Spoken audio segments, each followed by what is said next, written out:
kalau di grup motormu kamu jadi apa? Ketuanya? Ya saya pendiri. Kenapa namanya Lapendos? Siapa yang ngambil itu? Siapa Lapendos? Ya. Kepanjangan dari laki-laki pendosa. Terus kenapa kamu kabur ke Indramayu? Takut Pak. Takut sama siapa? Takut polisi. Kenapa nggak takut sama Gusti Allah? Takut Pak. Kami akan menjelaskan kronologi singkatnya bahwasanya pelaku yang berjumlah kurang lebih 19 orang di daerah Jalan Puri Cipageran tidak ada tujuan yang jelas, yaitu mereka hanya mencari korban-korban yang ada yang memang sudah larut malam. Kemudian ketemu dengan korban inisial LT, di mana korban masih di bawah umur. Kemudian ada beberapa tersangka yang memang mengenal terhadap korban. Akhirnya dari kenal tersebut dia mengingat bahwa pernah berselisih paham di dalam media sosial, sehingga korban diserang dan luka di beberapa bagian tubuhnya dengan menggunakan beberapa senjata tajam dan juga ada bambu. Saat ini korban juga masih dilakukan perawatan secara intensif di salah satu rumah sakit yang ada di Kota Bandung.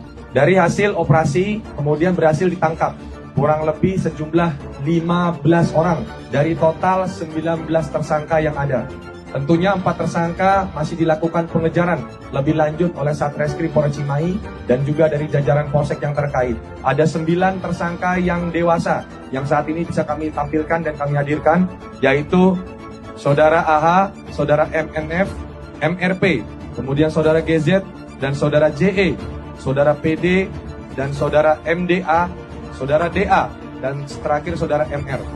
Adapun untuk yang anak di bawah umur ada 6 tersangka, adalah Saudara RPA, Saudara MRF, kemudian YH, AM, kemudian Saudara DO dan DSA. Sampai saat ini para tersangka masih kita lakukan pemeriksaan lebih lanjut dan 4 tersangka lainnya masih dilakukan pengejaran.